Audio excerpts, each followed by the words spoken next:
Yeah, okay, it's recording. Is it still recording?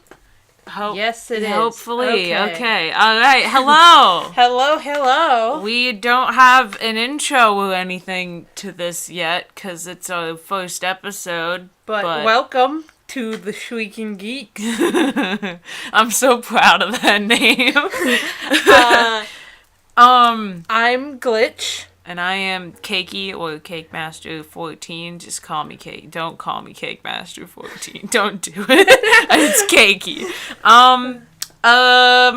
Most of you might be from our other channel that we have on the YouTubes. Yeah, but maybe some of you. So you're already familiar with us, so I'm just going to pretend that we're talking to you guys so I'm less nervous.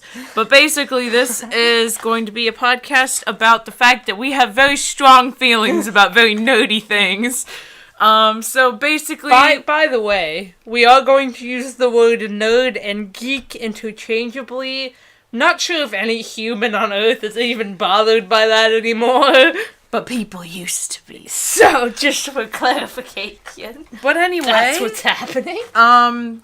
Yeah, we're basically gonna have about hour-long podcasts, hopefully. Who knows? About various topics, like, involving, like, books and movies and bands and all sorts of other things and, like, you know, things that we like in writing, things that we don't like. Just all kinds of nerdy, stupid... fandom stuff, geeky things. So yeah, we decided that for the first episode we're going to talk about tropes because there's some good ones and there's some bad ones, and we feel like it's a good, pretty first episode thing. It's not super specific to any one fandom, and then it also kind of gives you a good feel of the different things that we like and how we feel about things in general.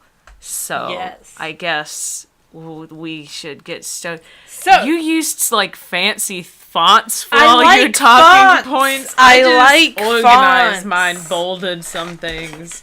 I like fonts. Fonts are good. It looks like I have way more tropes. Yes, you do. I have so many feelings. I can probably talk about some of them. I just could not think of many. Alright, well... we're also going to be talking about character types in this because it's kind of falls under the same thing. Tropes. Yeah. Yeah. Anyway, we're going to be talking about some tropes that we really like, some tropes that we really hate, and we'll just see where this We are not takes timing us. us. We're not. We're not hold on. Alright, stop creaking your chair like I can't help it. Alright, we'll just...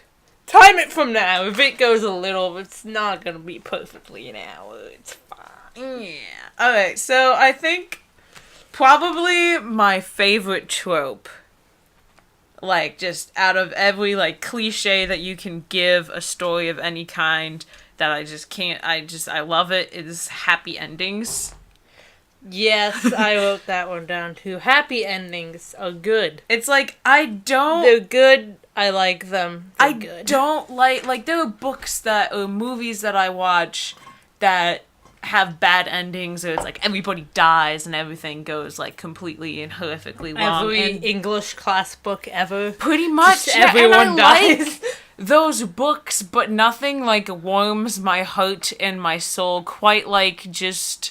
everything working out in the end, whether it's just, like, you know, somebody falls in love, or, like, the evil, like, oppressive government's been overthrown, or, like, whatever. I just like it when everything works out in the end. I'm very much... who doesn't, not, though? I know, I'm very much, like, not...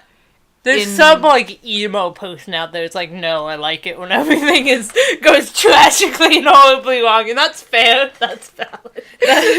That's pretty valid.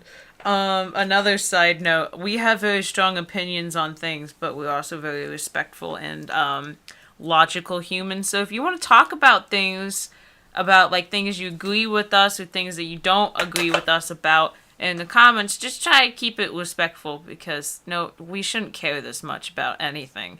We say as we proceed to go and care about it all a lot. And we might come across as, like, being rude to people.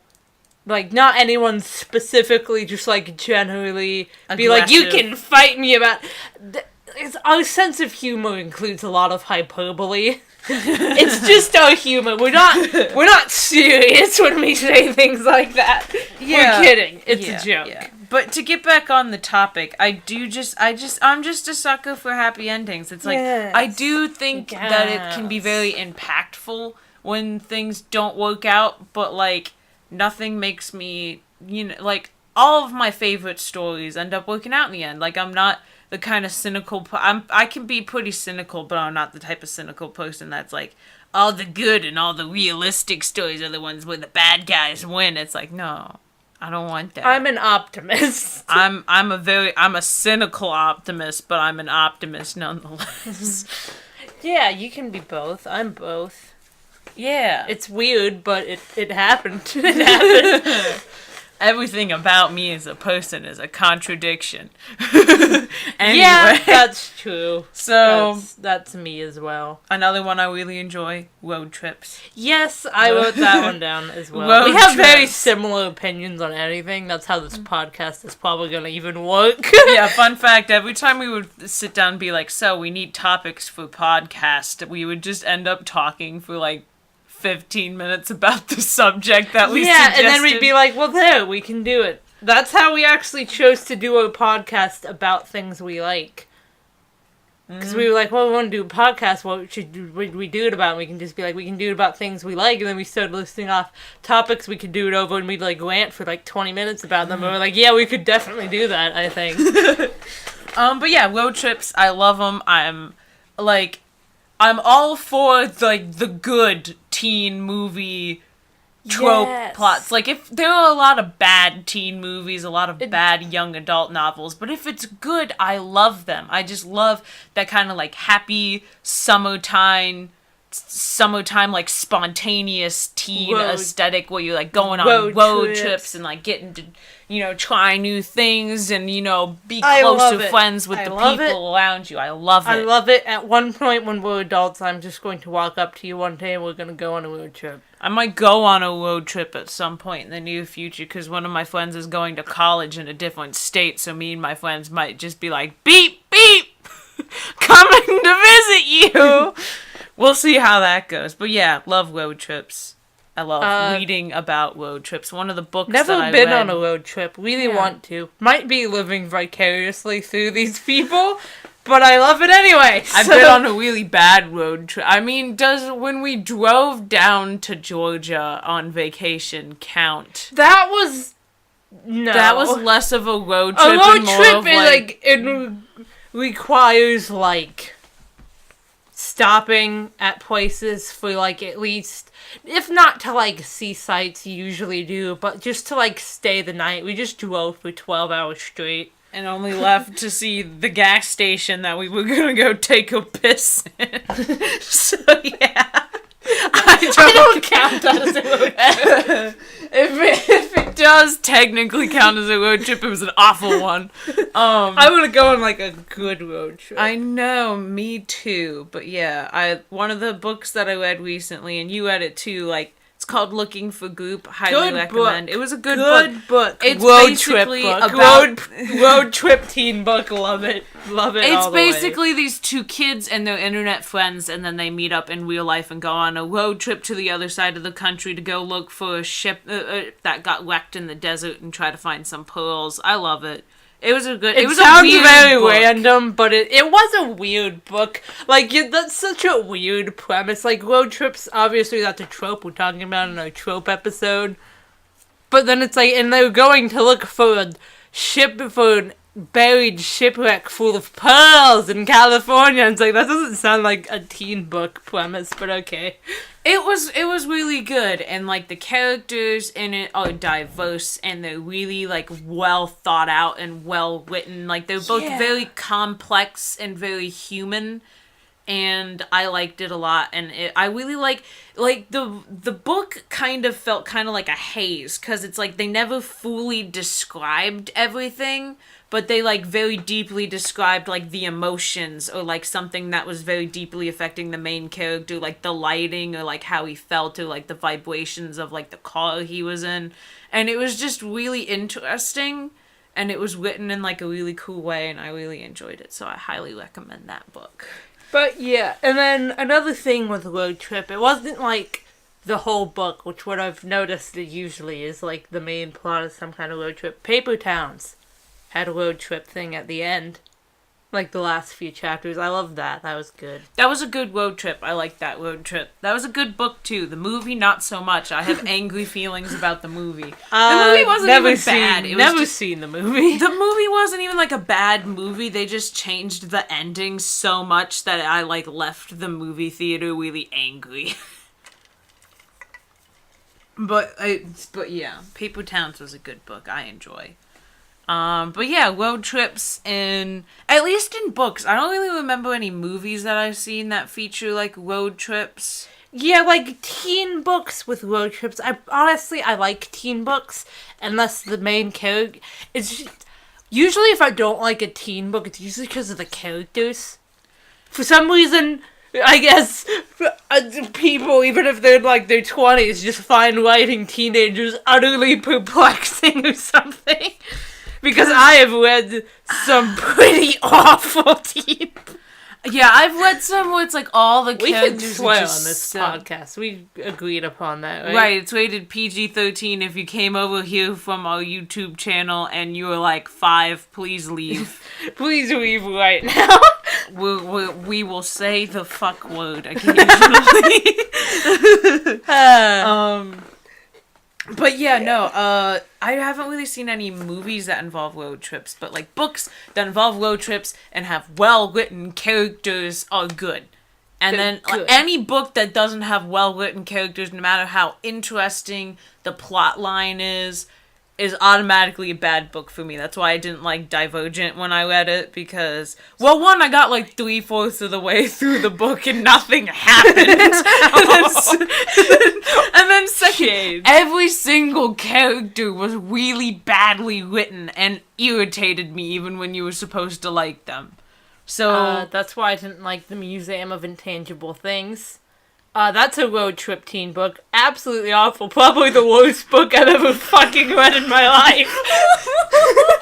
I really hated it. You're yelling. Okay.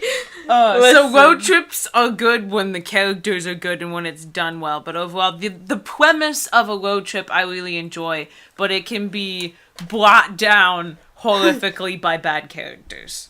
Yes. Anyway, the next one that I have on my list is music, switching from the background to characters listening to it and vice versa, which is also something that you wrote down. I love that. I don't know why I love it. I just love it when it's like background music and then it fades and it turns out it's someone listening to it, or like someone's listening to it and then it just gradually becomes like the background music. Emo the Musical did that. Oh, yes, it did, didn't it? It sure did do that. Oh gosh, we watched a movie last night on Netflix called Emo the Musical that a couple of our friends were like, watch it. The way they said it, like, you know, it's not like when someone, it wasn't like, at least the impression you gave me, because they were hounding you about it. That was the impression. Like, it's the same impression. That's like they gave the impression. Like, the impression of, like, not when you're, like, recommending a movie to someone, when you like, watch it and suffer with me, haha. Or just like, haha, it's so bad, isn't it funny, haha. Is actually, I actually liked it. I unironically enjoyed Emo the Musical. That's an official statement. Oh, it was a fucking roller coaster, though. They made such awful jokes in it. Yeah, I couldn't tell, like, if, like, half the movie was supposed to be, like, funny or objectively horrifying. I think it was both. I couldn't figure that out. I enjoyed it, though. But yeah, Doctor Who's done that before. Yeah, and, like, I notice they always do the same thing when it's, like, something's, like, when something's supposed to be listening to it, they apply this, like, effect to it. I don't know what it makes it sound like it's coming through a speaker. Yeah. Like, I don't know how to describe the It's more like kind of muffled-ish, I guess. it doesn't sound like as clear, which is Yeah. weird, because when you're actually listening to music, it sounds perfectly clear. Well, because if they just made it, like, the way that it was, then there would be no way to distinguish the fact that, like, the character was supposed to be hearing it. Yeah, I guess it's probably just, like... It's instead of sounding like it was added in, like, post-production, it sounds like they were just, like, playing it on the set while the scene was going on. And then, so then they'll, like, you know, gradually fade that effect in and out. So that it's like, oh, it's background music, but no, someone's listening to it, or oh, someone's listening to it, now it's just background music. Yeah, like they've done that in Doctor Who several times. Like, they did it with your favorite Christmas song multiple times. Yes. Oh, yes, they have. They have done that. The one time that I originally thought of was in the Van Gogh episode, which is just a beautiful episode. It's one of my favorites. It's one of my favorite episodes of anything ever. I know. They did that. They've done it... When did they do it? They've done it multiple times. They've done it with Mickey listening to the Christmas song. They did it in that one episode with, like, the face hugger crab brain dream crab looking things. Dream crabs. That's the dream crabs where, like, the girl was, like, dancing and listening to the music to, like, forget about them. And it's just I don't know why I enjoy it so much. I just really enjoy it when it's kind of like, I guess maybe it's because it's, like, you know that, like, it makes you very conscious of the music that's playing. Yeah. And it, like, kind of is like, oh, the character's hearing that, too. Yeah. Music is good, also, just in general. One example I wrote down is that scene from the X-Men movie that we haven't watched, but we've seen the one scene of Quicksilver. Also, isn't it confusing that there are two Marvel characters named Quicksilver? Anyway, though, It's okay. It's like he's listening to, like, that one song. What's it called? What's that song called? I don't remember what it's called. Like, Sweet Sweet dreams are made of these. Who am I to disagree? That's sorry for singing. I'm Googling that now. It's just like an It might be called classic Sweet rock Dreams song. Are Made of These. I think it's called, like, Sweet Dreams or something. Yeah, he's listening to Yeah, that, it's called Sweet Dreams, parentheses, are made of these. this. Yeah, but he's basically just listening to it in his headphones while he's, like, saving a bunch of people from an explosion in, like, half a second, because he's a speed person. A speed person. And it just kind of becomes the background music. It's a cool scene, objectively. Once again, never saw that movie, but The scene, I don't know jack about the X-Men, Neither do but I I. enjoyed that scene thoroughly. Anyway, though, what are your other many more talking points? I have no one dies even if it's unrealistic. Yeah. That's, like, I'm all for making books, like, good and like, a lot of times when people die in a book, it's better books tend to have death in them in some way or another, but I just like... It depends on what type of book it is. Like, if you're writing, like, a teen book, it's a little weird if there's death in it. If you're writing, like, a book with any type of, like, action or life or death, then if someone dies, it's like, yeah, that makes sense. Yeah, but it's just kind of like the thing with, like, Doctor Who, where he's like, everybody lives. It's like, it's so nice. Just when no matter, like, how much shit goes down. Everyone does not live in Doctor Who. I know, but that one episode. Yeah, that one just episode. Just for where he's people like, who haven't seen Doctor Who, though, that does not describe the show well at all. Yeah, there's this one episode where he's like, just this once, everybody lives, and it's like, I love that. I mean, it's like, I just really like it when no matter how much shit goes down in a thing, everything is like, okay, nobody dies, or at least nobody who you really like dies. Like, no one, like, none of the, like, the big characters. Like, maybe it'll be, like, there's a person who is dead, but, like, they weren't, like, a character. They, like, exist. It's like... They, like, undescribed human who exists to just be dead for the effect. And it's like I'm writing a book, and I'm like just torn because it's like I'm like I want to kill this person cause story, but I love them so much, and I don't want them to die. I'm not currently writing this story, but there is a story I have an idea for. Totally unrealistic that all of them would live. They're all still gonna though. That's like I'm not gonna kill them. They're gonna be you put so much effort into making them and making them all developed and loving them with all your heart and soul, and then what? You're just gonna kill them, and then you're like, that's it. They're dead now. Suffer. It's like no. I just want everyone to live and be happy. That kind of ties into the happy endings thing, doesn't it? Yeah. So just to finish off my talking points, so we can just talk about yours for the rest of this. Tragic backstories, not gonna lie, kind of like those. In like a painful way. I get you, because it's like, it depends, because there have been times where it's like someone gets it's like, if it's too tragic, I'm like, my sweet cinnamon roll son, no, but then it's also like, I've seen some bad, like, tragic backstories, quotation marks needed, but it's like... Any trope can be done badly. But... That's true, but, like, I like me some angst. I'm not gonna lie. Yeah, tragic backstories. They do their job really well from, like, a writing perspective of making you, like, sympathetic towards the character and, like, sad. It's like, if you want me to, like a character... Make them not awful and give them a tragic backstory, because then I'll be like,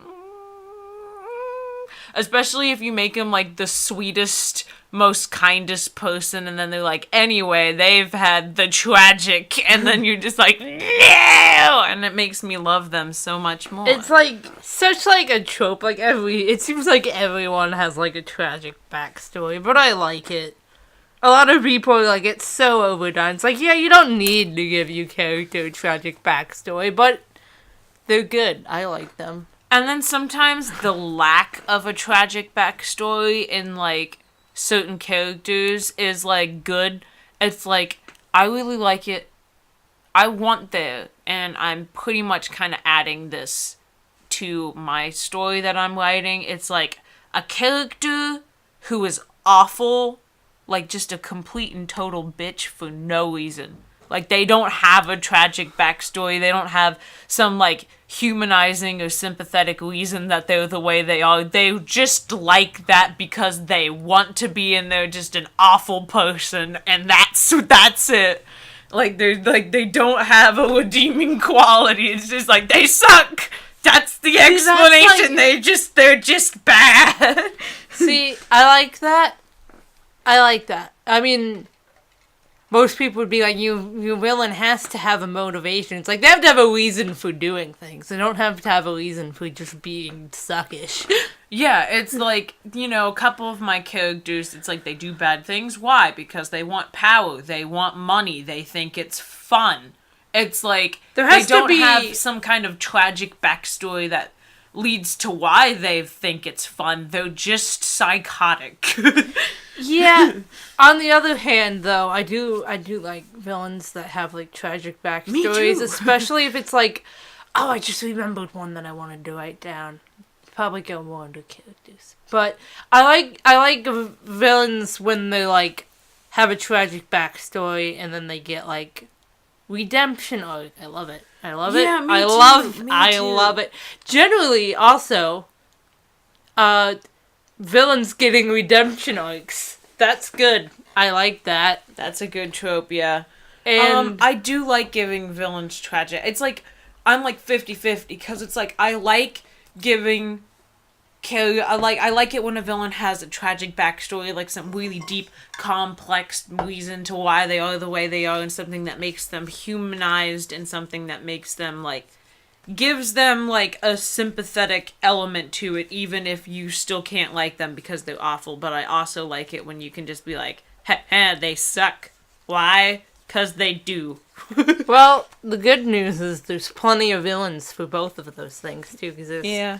Also, other thing, I like it when villains, that, like, just dynamic of, like, villains, like, temporarily, reluctantly becoming a good guy. I love it so much! Because then it's like, such a good character dynamic. I love it. Especially because a lot of times, villains have personalities that I enjoy. Like Loki, the Master, Missy, specifically, technically the Master. Yeah, but it's like, who else? There was one other person and I just completely blanked. The only things I'm thinking Moriarty. It's like, you gotta love Moriarty. He's like a murderer and you hate him, but you gotta love Moriarty anyway. He's funny. It's it's like funny. They're all it's like they tend to be really funny and like sarcastic, and it's like they they do something horrifying and then they think it's funny and then you like yikes, but then you also like heh heh. And it's like, so then it's like when they're kind of like a good guy.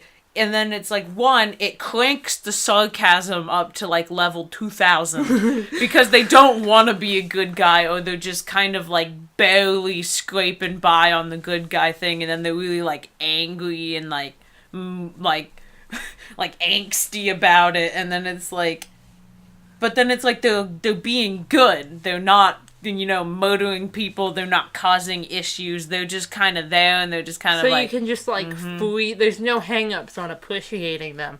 Yeah. Like, the episode, or the few episodes where Missy temporarily teamed up with the Doctor. That was hilarious. Missy is hilarious. It was great. She pushed Clara into a hole. I love that. That was good. I don't like Clara very much. And then in Thor Ragnarok, when Loki was teamed up with Thor to stop the end of the universe. Yeah, because he was like, I don't want the universe to end either. I live here. I was like, that's the good shit. I loved that. I love that whole movie. Also. That was Doctor Strange was in it for like 4 seconds. That was good. I liked that too. Yeah. So I've got one more talking point that's like a trope, and then I kind of move on to like character types that I enjoy. Okay. So the last kind of trope thing that I have is fluffy relationships. Alright? Nothing gets me feeling warm and fuzzy inside like two happy, unproblematic people holding hands and going on cute dates. Let me just say, true. I don't care. When I used to read fan fiction, that's the only fan fiction I read. I was like, if there's not the fluff, I don't care. Get that other trash out of my face. I want to see my OTP holding hands and riding a Ferris wheel, and that's it. Yeah, that is... I do love that. I do like when there's, like, not really angst in the relationship, but, like, one person...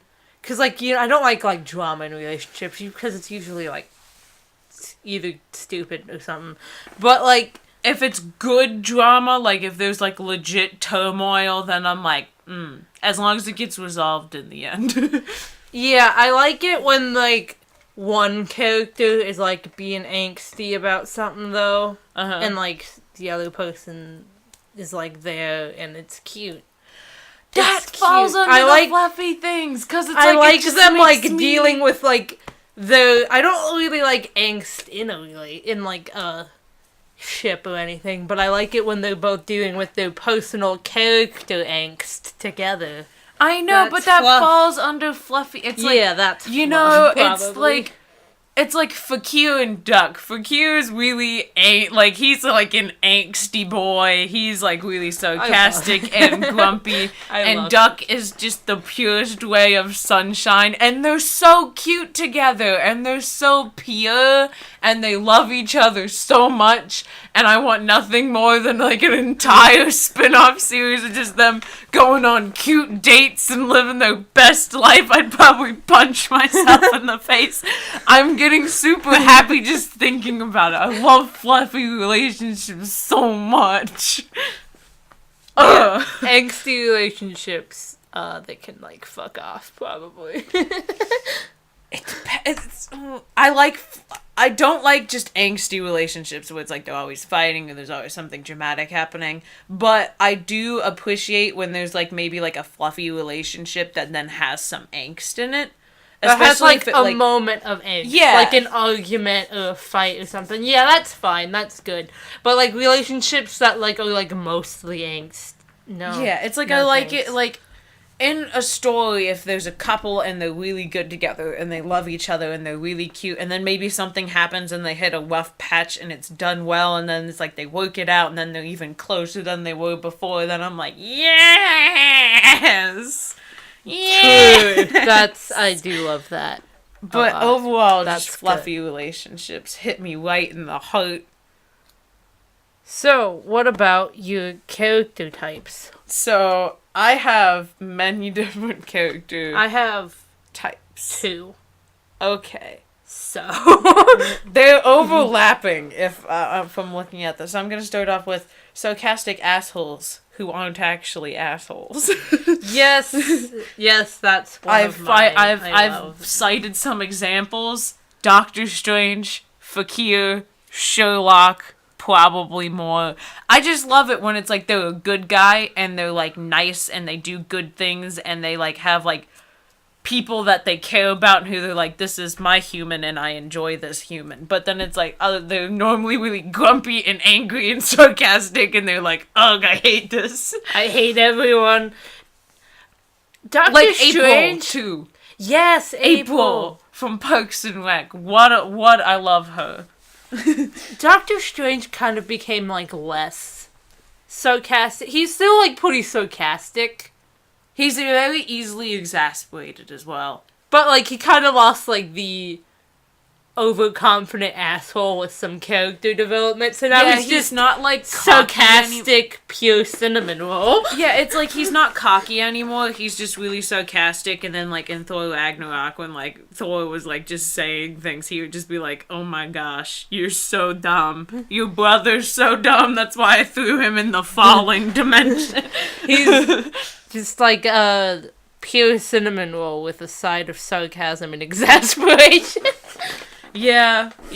I love that. I love it when it's like, like the 12th Doctor. Yeah, it's like he's super sarcastic and he's so much, and he's like always like calling people out and calling them stupid and telling them to shut up and being like, I'm not a hugger, don't invade my personal space, get away from me. But he's so nice and he's like really good with kids and kids just like him even though he's just like he's like good with kids but isn't like how he's good with kids, but he's still like nice to kids. He's just easily like exasperated by them. Like that one girl, what was her name? I don't remember her name. He took her up in the TARDIS and was like, look at the galaxies, and then she threw up and he was just like yeah, it's like he's just like he's so like grumpy. It's like when they're grumpy and sarcastic but they're actually like a really nice person. I love a lot. Yes. And then my second talking point, which overlaps with yours, is the stupid but in a goofy, fun way characters. Who are, like, always cinnamon rolls. Yeah. Love those. And the 2 people that I cited was Garth from My Street and Andy from Parks and Rec. Yeah. Because it's like, they're stupid. There's no way around it. They're just 2 lovable, stupid guys who do stupid, dumb things, but they're so nice. They're total morons, they're so nice. But it's funny because both of them are, like, smart in, like, a weird way. Like, they're both very, like, they're both super nice, and they're both very, like, conscious of how other people feel and, like, respond appropriately to that. But they're dumb. They'll, like, stick their hand in a toaster and be like, help me. But it's like, but you love them because they're just so fun and they're so nice. And they're hilarious. And they're funny and I love them. Yeah. A lot. And then I've got the cinnamon rolls who are too good for this world, too pure. True, and Garth falls under that as well. And then I also... Yeah. have Duck, who we've previously discussed, and then Duck I put is so I can't remember his actual name. So I just used his nickname, Deku from My Hero Academia. Yeah, can't remember his real name ever. Yeah, but legit, it's like... He is so good. When I watched that for the first time, I watched one episode, and it starts out with him as, like, a little kid defending somebody from bullies and stuff. And it's like, I took one look at that small, big-eyed, broccoli-looking dude and just was like, that is my son now. There's no way around it. Like, he hadn't even said anything yet. He said, like, one sentence, and I was just like, he's too good for this world. Same. Too pure. Yeah. And now I'm, like, 8 episodes in, still agree. I haven't changed. I think he's just the purest boy who deserves nothing but goodness. True, yeah. I agree with you on a lot of these things. I just didn't write them down. Oh gosh, and I just love my 2 favorite character types are either sweet cinnamon roll or sarcastic asshole, and it's great when they overlap. Yeah. Or there's two main characters and one is sweet cinnamon roll and one is sarcastic asshole, Duck and Fakir. I'm bringing them up because they are from the best anime. And if you haven't watched it, good. If you haven't watched it, it's called Princess Tutu. It's on Amazon Instant Video, and it's so good. I cry every time I rewatch. We have a yearly pilgrimage where we watch it twice in a row, back to back. We've only done that last summer. We rewatch it every summer. Yeah, we rewatch it every summer, but last summer was the only time we rewatched it, and then immediately rewatched it again. That's true. Love it. Love that. That's my favorite We anime. need to do that soon, too. Yeah. Also, I miss pilgrimage must begin again. Anyway. It's I love it so much. I've probably watched it all the way through 80 times, and I'm still let me go back to my babes. Love them all. Every character in that show is a delight, except for Drosselmeyer. Drosselmeyer can burn in hell. Anyway, though. The last 2 that I have are kind of overlapping, but I put mom friends, and then to kind of overlap with that a little bit, parental figures who aren't actually parents. Yes, so those Toriel is a parental figure to Frisk, even though she's not their parent, and then it's Iron Man is a parental figure to Spider-Man. Yes, that was such a good dynamic in that movie. I love Spider-Man Homecoming. I just really like the mom friend aesthetic, where it's just this person that's just who just looks at this person that they know and is okay, you are my child now. I feel the transition between a mom friend and parental figures basically just age. If they're the same age, then they're a mom friend, but if they're older, one significantly older, one's in a not just a few years older, significantly older, than they're a parental figure. Yeah, and I just like that. I like that a lot. It's it makes me happy, makes me feel some things. I'm here for it. It's fluffy and cute. I'm kind of biased because I'm kind of the mom friend of my group. I literally pedal everyone around in my car, and I'm you better put your seatbelt on, or I swear I'm turning this car around. You're the soccer mom. I am the soccer mom friend. But I like it. I like that a lot, and nothing will ever change that. Mom friends are great. Support your mom friends. I accept payment in cash. Alright, that's all I got written down for good things. And we're about halfway through, a little bit more than halfway through. It's fine. So now we can move on to the dislikes. I'm ready to get salty. What's the first thing you put down? I'm not like other girls. / she's not like other girls. / I'm so different and other despite being a part of no minorities and having no alienable character traits. Yeah, I had that one. That one is the different TM characters. Hate those. First of all, they're never different.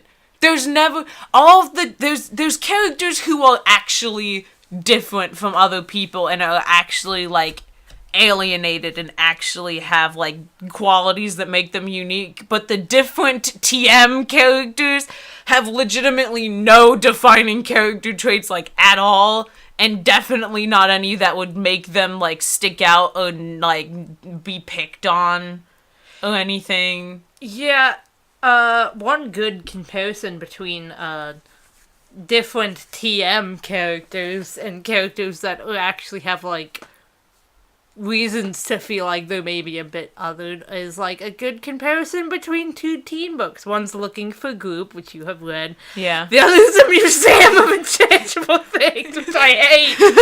Both are road trip books, but both wild. Mainly because the main character was one of these fucks.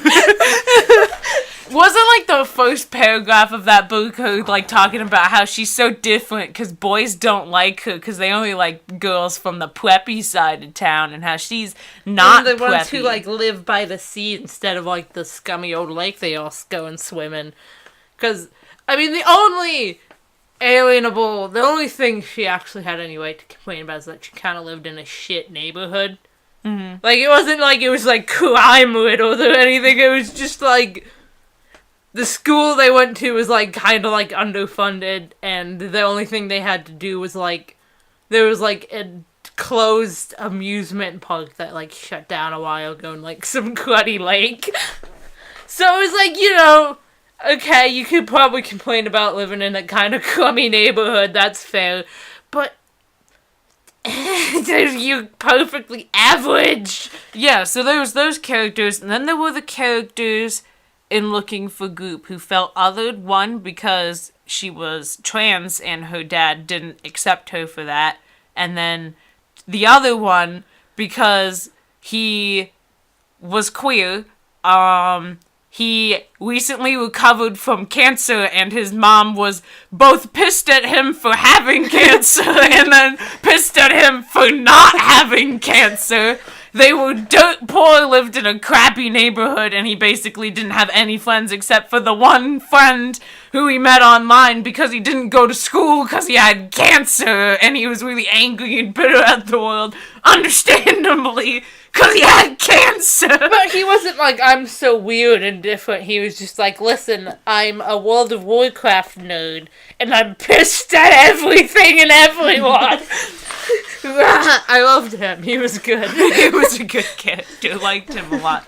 But yeah, a lot of those people who are like, I'm so different, are just like straight, cis, white guy who has like no personality at all. I hate it. There's nothing that makes them different. It's always like, I wear sneakers and everyone else wears high heels. It's like, honey! No! And it's the same with the I'm not like other girls. It always comes off as so like superficial and pretentious because they never have anything that's of actual substance that makes them not like other girls, and it's always just putting down other girls for having like long hair or being pretty or wearing makeup, and it's just like, shut up, no one cares. That doesn't make you super different. And it's like, you know, it's like, I'm not like other girls, and that means boys don't like me. It's like, maybe people don't like you, Sharon, because you don't have a personality except for putting down other people for their interests.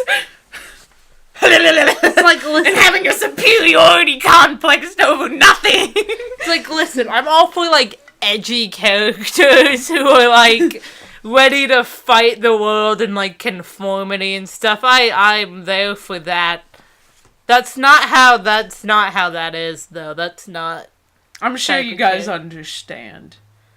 Anyway, though. The next thing that I have is, Mary Sue character flaws, and then the complete opposite of Mary Sue character flaws when they're presented as Mary Sue character flaws. So if you're not familiar with Mary Sue character flaws, they're basically when you try to give a character depth by giving them flaws, but the flaws aren't actually flaws. They're just like quirks, and they don't have any substance, and like they don't someone's like affect. clumsy or something. Yeah, or it's like, listen, you can make your character clumsy. That shouldn't be their defining character flaw, though. It's like if they don't have any other flaws other than the fact that they're clumsy, or it's like not even something that like could actually be defined as like a flaw, like they have like a birthmark on their face or something. It's like that doesn't make them a deep or interesting character. And then it's like somebody will be like, this character's a Mary Sue, and then they'll be like, no, they're not, because they're like this. And then the thing that they give to support why they're not a Mary Sue is just the most superficial quirk. And it's like, that's like, not a flaw. Listen, I want to, like, cut some slack to people who, like, aren't the best at writing characters. Because as someone who's currently writing a book, and I'm, like, in the stage of doing, like, it's comic, technically, doing the stage of, like, character writing, like, doing the character profiles, it is hard as fuck.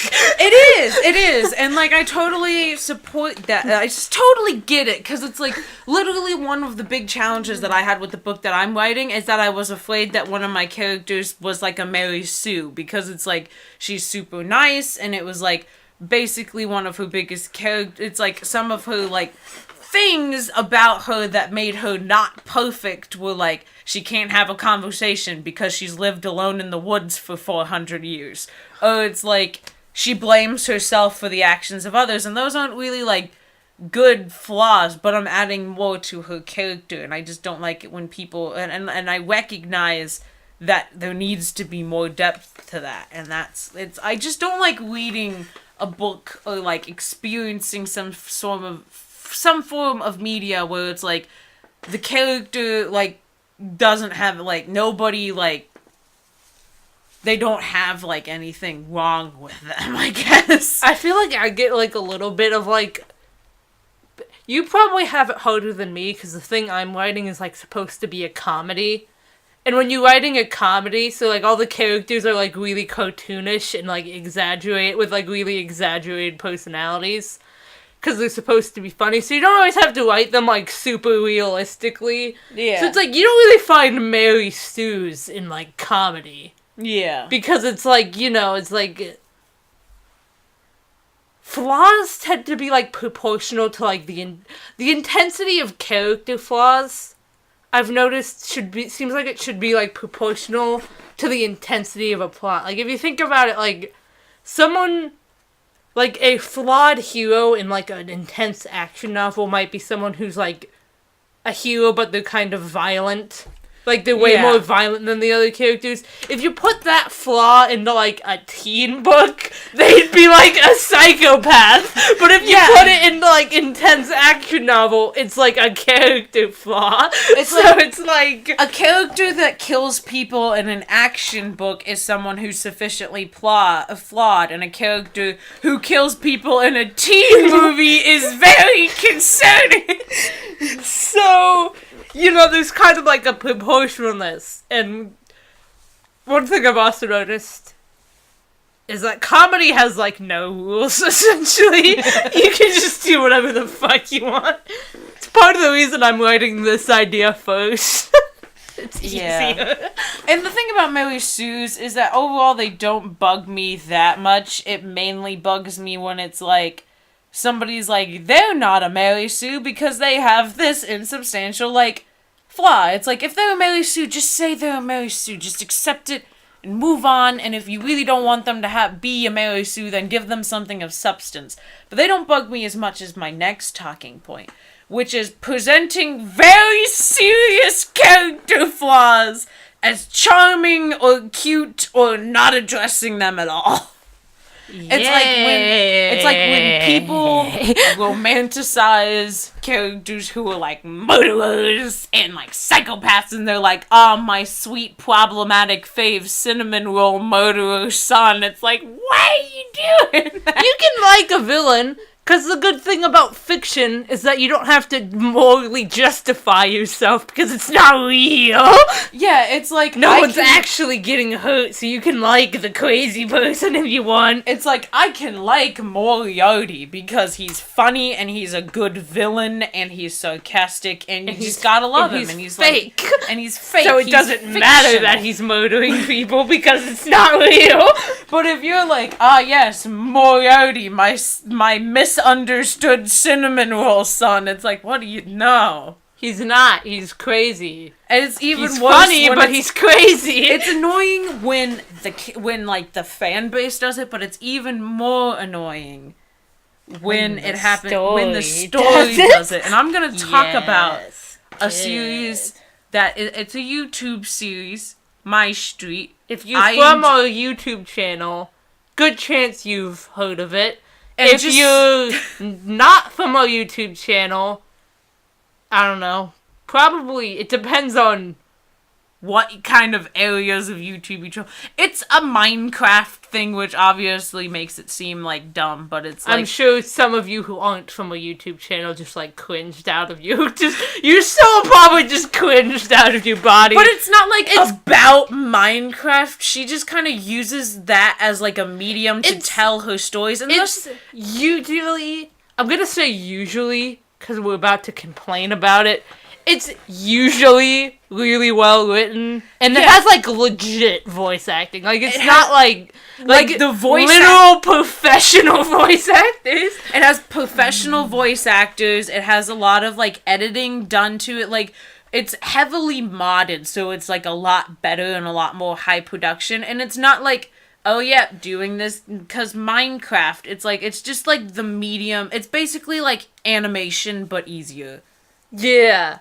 It's good. Like, I recommend it. I don't care if you don't give a shit about Minecraft. I recommend it. It's a good series. The characters are really good. The writing is normally really good. But we're going to talk about one of the instances where it's really bad. There was, like, a time where, like, Aphmau, she's the one who makes the series, was uploading them, like, 4 fucking days a week, and it was like the writing just like went down a steep cliff into chaos. Yeah, it's like there was this one stretch where it was like we pretty much only watched it because we were really invested in the characters, because it was like it didn't seem like she proofread it at all, so there were all sorts of mistakes. My skin is hot. I am human, I swear. I see, yes, I am human. I know how to do human things, like knowing that my skin is hot. When I spilled coffee, it was weird. They had like the 2 characters had like the same conversation twice in a row, right? Like they finished talking about something and then they just talked about it again in like different wording. Definitely didn't proofread that episode. And if you're gonna watch Minecraft Diaries in the beginning, it's really slow. It's so slow. But it's really good and I really enjoy it. But like, during that time period, and still it's not like, it hasn't been fixed yet, but like when the writing was very bad, the main character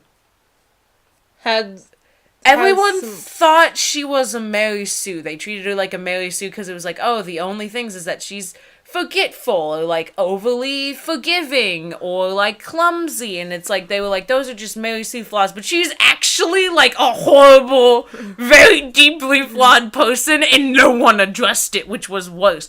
It was like she treated her friends like crap, only cared about herself, completely disregarded the feelings of the person she was dating, just did all this kind of like really bad things, and like no one addressed it. It was never addressed in the show at all. This character, her name is Aphmau. It's named after the name of the channel, Aphmau. So if you ever hear us complain about someone named Aphmau, we're complaining about the character, not the YouTuber. The YouTuber, she's really nice. She's cool. YouTuber, love her. She's great. But like the character, she like swings wildly between being an okay person and just sucking completely.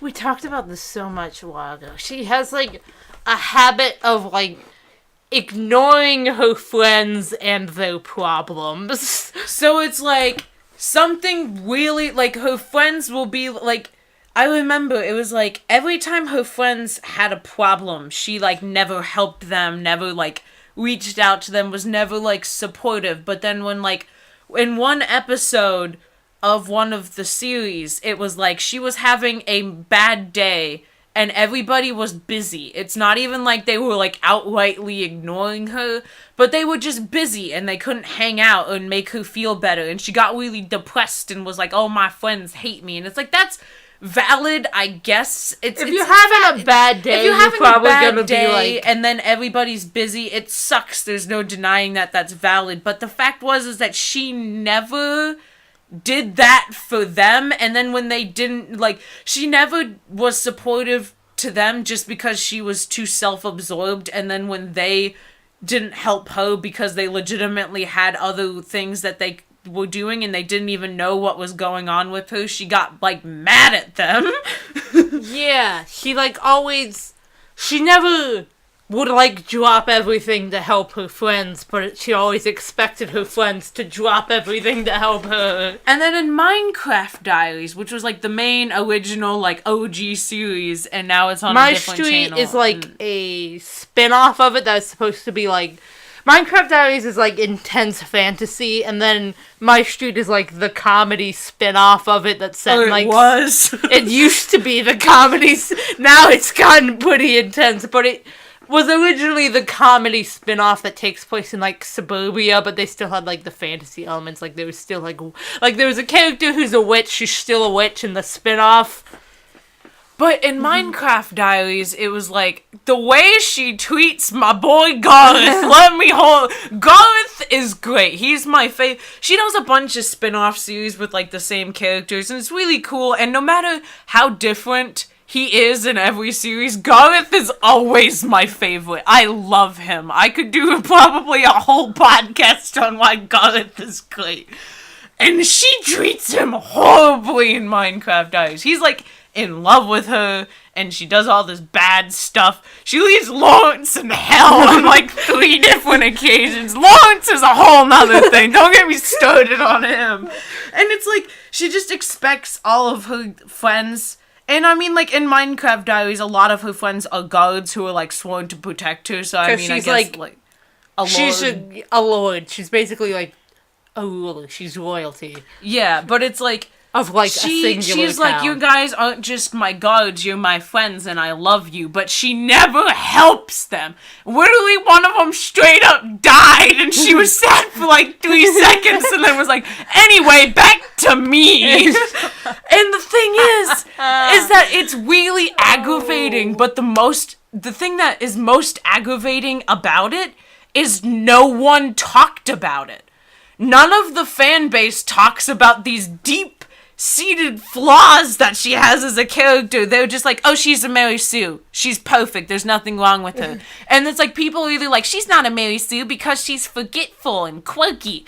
Or people are like, ugh, she's a Mary Sue. I hate it. And both of these people are wrong. Because she's not a Mary Sue, but she's not a Mary Sue because she's forgetful. It's because she has instances where she's extremely self-centered and a horrible, horrible friend and a horrible, horrible girlfriend. But no one talks about it. It's never addressed in the show, or if it's for like 3 minutes, and then she never actually... She has this like deep epiphany where she's like, oh no, I did something bad. I should go apologize. And then it always ends up like the other person's apologizing to her, and then she never changes anything, does the same thing again the next season. There was a while where she was basically ignoring her boyfriend's feelings about something, and she had this great... And then like her boyfriend was kind of mad at her for good reasons, then she had an epiphany about what she was doing wrong, and she apologized. And I'm pretty sure he apologized for something that... He never did anything to her. He was like... He didn't listen. He's like probably the best boyfriend you could ever ask for. He died for her like twice in 2 separate universes. And it was like... And then it was like... she ignored his feelings, realized she ignored his feelings, apologized, moved on, and then, like, literally the next season she did it again, and he was literally like, you're ignoring my feelings, and she was like, nonsense, and then, like, that went on for, like, 10 episodes, and then she's like, oh no, I think I'm ignoring his feelings, but no one talks about it. He's telling you these things. It's not even like he's being, like, oh, I shouldn't tell her because I don't want to, like, make her feel bad or whatever. Like, no, he's, like, looking her in the face and being like, please, just listen to me. This is legit the best example of this trope that I have, because it's, like, none of the fan base addresses it. In the show, they either don't address it or address it very briefly and, like, very, like, superficially, and then she never actually changes anything, and then it's like people are always like, oh, she's so quirky, and it's like, no, she's not. She's just kind of a dick sometimes. Is the thing. Yeah. Anyway, we should probably move on. We have some more talking points to get through. We have like 3 minutes. This is gonna go long, isn't it? It's alright. So anyway, the next thing that I have is the he's mean to you because he likes you trope. Oof. I don't like that. There was only one instance where I think this is passable, and it was in a webcomic that I read called Long Exposure, and I really like the artist who makes it, and it's a really good comic and I enjoy. And it's like, there's like, you know, like it's kind of like an action thing, but then a lot of it is also focused on like this romance between these two characters. And one of them, like, bullied the other one, but it was because it was, like, they were kind of friends. They were friends in middle school, and then he got a crush on the other guy, and then got scared that he had a crush on him, especially because he wasn't in a very accepting environment of gay people. And then the other kid kind of, like, made him feel, like, inferior on accident, and then they kind of got mad at each other, and then he started like bullying him, and then he kind of like felt really bad about it later. And that's like the only example where I've seen that happen where I thought it was at least passable, because it's like there was like a reason other than just he's mean to you because he likes you, because that's just how things are. It was like he wasn't mean to him because he liked him. Like, him liking him was, like, a very small part of this bigger picture. Yeah. That makes sense. Yeah. But overall, I hate that trope, don't do it. If someone's mean to you, it's like, it's like, if they're mean to you in, like, the fun, sarcastic friend way, like, I'm mean to all my friends, then that's fine. But if they're legitimately mean to you and make you feel bad, then they don't like you, and you should not like them, and don't hang out with them. Fun facts. Or talk to them about it. Yeah. In case they're not trying to be. Leading into the next point, relationships that are treated as perfect or normal even though there's really toxic behavior. Yeah. See previous points about Minecraft Diaries. That's not really a toxic relationship, though, because they get along. They're like a pretty good couple. They get along pretty well most of the time. Yeah. There's just, like, these few stretches where she, like, just ignores him totally. Yeah, but, like, there are a lot of relationships where people are like, oh, that's goals, or, like, I see it a lot of times on, like, social media, not even, like, in actual, like, stories and stuff, where it's just, like, you gotta do this, and this, so it's like, you always gotta, like, check your man's tweets so he's not cheating, and it's like, I see that all the time. If you can't trust them, why are you dating them? And it's like, okay, Everyone it's either your normalizes boyfriend if you think that you feel the need to do that, either your boyfriend is a shithead or you're a shithead. It's like, basically there's all these things in media and just in I got real off life. I stopped using social media as much because I would see that all the time, and I'm like, I'm just like scrolling through Instagram is basically just watching my faith in humanity like dissolve. Yeah, it's just like, it happens in real life so much too, but it's like these people just normalize things that aren't signs of a healthy relationship, and then it happens in like media too, and I'm like, no, delete. Start over, do it again, take 2. Now that I have character types, These two are very kind of juxtaposed against each other, but there's the alpha male and the damsel in distress. Damsel in distress is only good if both of the people in the story are equally the damsel in distress, and they're like, in Doctor Who, Rose and the Doctor. A lot of people are like, Rose is a damsel in distress. It's like, listen, it's just the Doctor, like, all the time. It was like 50% of the time the Doctor was like, well, gotta go save Rose's bitch ass, and the other half of the time it was Rose being like, gotta go save the Doctor's bitch ass. It was like, it was equal. You know? They were both the damsel in distress, so it was fine, but there's a character maybe Rose needed saving a little bit more, but that just made sense because she was like a normal 19-year-old human who's suddenly on time, space, life or death adventures. Doctor had been doing that for like 900 years. He kind of knew the ropes. He had like more experience. And then she got in trouble like less as the series went on. Yeah. Because, you know, but if it's like just damsel in distress over and over again, it's like, that's just lame. That's just boring. I saw like a really interesting video by this channel called Overly Sarcastic Productions. About damsel in distress. Most of the video actually wasn't about damsel in distress. It was like the series called Trope Talk. It wasn't about like the usual damsel in distress. It was like about people getting like captured and needing rescuing. But like not like the damsel in distress who like always needs to rescue. But the point they made was that what makes someone a damsel in distress isn't that they get caught a lot, it's how they react to being caught. Because, like, if someone gets, like, if someone, like, just gets, like, captured by their enemies a lot, but, like, they always try to do something to, like, get out of it themselves, they're not a damsel in distress. Yeah. But if they, like, get caught all the time, they're just like, oh, well, I guess I'll just wait for my attractive boyfriend to come save me. Then they're damsel in distress. This is why it bothers me. People say Rose is a damsel in distress, because it's like, she always tried with varying levels of success to get out on her own. Yeah. Like the one episode with the werewolf, where she, like, basically rescued herself and all the prisoners by having them pull the chain out of the wall. I mean, I guess the Doctor had gotten there at that point. He didn't help them much, though. He's just standing there like, oh, this is a thing. And then Rose was like, what the fuck have you been doing?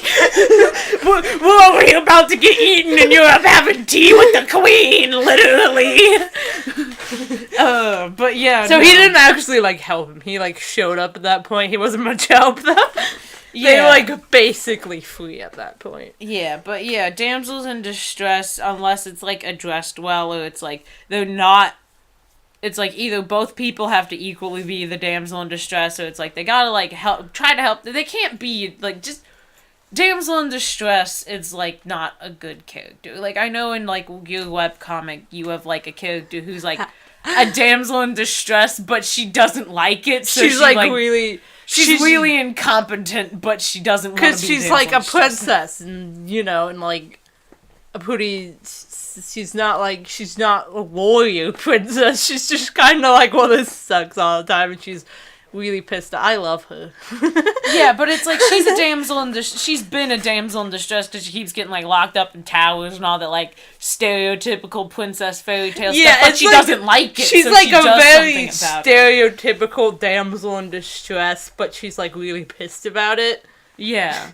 I love her. I like that. And then the alpha male is just, like, they tend to be the love interests. Love interests. Jenna Moresi, I think that's how you say your name, talked about, basically made the same points that I did, but it's like, they tend to be the love interest, but they're just like, this macho, asshole, douchebag, cool guy dude who's like really aggressive and really mean and really like tough and like, basically toxic masculinity incarnate. And it's like, everyone loves him, and he's super popular, and he's the love interest, and it's like, I hate you. I hate you. Yeah. That's all I have to say, I hate you. Yeah. And the only thing I have written down is the not like other girls type, but we already addressed that, so. Yeah. And then I have strong female characters whose only personality trait is anger/punching things. Ah, yes, the strong female characters, TM. It's like I love there are those. people who are like, gotta have some strong female characters, and then their version of a strong female character is just they're angry or good at fighting, and it's like, that's not a strong female character. It just means a character who's not a damsel in distress. They basically just gender swap the alpha male. Yeah. And they're like, here's strong female character, take It's like strong female character means a character who is developed and is competent and is basically just not a damsel in distress. They don't it doesn't have mean to that she has to be really violent and like punch everything. Yeah, they can be like Rose Tyler. Once again, love Rose. She's good. She's a strong female character because she wasn't the best at fighting, like in by any metric at all, really. But she was always like good, and she was smart, and she was always like really kind to people, and she like helped figure things out. She was always ready to like go do something, even if she had like no idea what was going on. Yeah, that's a strong. And then there was character. the end of season 1, the whole Bad Wolf thing was pretty badass. Yeah. And then my final talking point before we will let you guys be free from this pain. Characters who are completely unlikable, but you're supposed to like them anyway. And I cited Clara Oswald from Doctor Who, and Hate also her. the entire cast of Divergent. It's like, Hate Clara. if a character is unlikable, but they're not supposed to be likable, I'm fine with them. Like Gilderoy Lockhart. Yeah. He's a good character, because he's awful, but you're not supposed to like him. But then there are characters where you are supposed to like them, but you hate them, and then everyone's like, oh, they're great. Or it's like everyone in the media is like, oh, they're great, and it's like, no, they're not. Like Clara, she's bossy, she's annoying, she's not a supportive friend, she's not a good person. Jerk. She's just awful, self-absorbed, I think at cocky. her core, she was probably like a pretty decent human being. You know, like she wasn't evil or anything. Yeah, she like meets the qualifications of being like decent human being. Like she would be. It's like the whole plot intensity versus the intensity of like a character flaw thing. Like if she was in like a teen book, she'd be like the mean antagonist. Put her in an action show like Doctor Who, then she's like decent. Yeah, but it's like, I just hate her, and she's so unsupportive to the Doctor, and she's so mean to Danny Pink, and she's just not. I just don't like her at all. But you're supposed to, and I like liked her at first. 50% of the fan base love her. 50% hate her with the same passion I do, but like there's a lot of people who like her and you're supposed to like her, and I don't like it. And then bring up Divergent again, it's just like, I couldn't even finish reading the first book because every single character was insufferable. But they weren't supposed to be. They were just badly written, and it like, I hate it so much. I hate it so much. That's true, yeah. It's like, if you're gonna make an unlikable character, you better be like, yes, this is an unlikable character. Because if you just make a character who you're supposed to like and fail at it, I will hate it infinitely more. Yeah. But yeah, that's pretty much all I've got to talk about.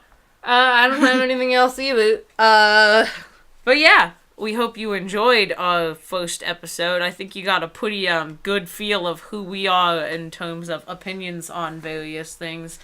And, you know, we uploaded this on Tuesday. We're going to try to upload on Tuesdays every week. This ran a little bit longer, but, you know, we're going to shoot for about now. It might be a little longer, might be a little shorter, just depends.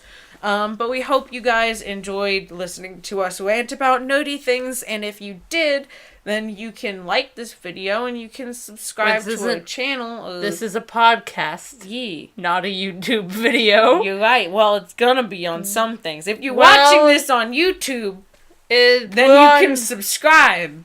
And if you're on SoundCloud, I don't know how SoundCloud works. You can follow, subscribe, I don't know. If you like this, then do whatever you have to do to see do more whatever of it. you do whatever you want. I don't fucking care.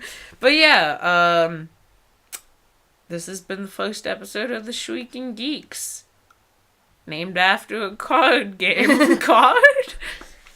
Because Anyway, it's the branding. But yeah. I guess, bye. Yeah. Terrible.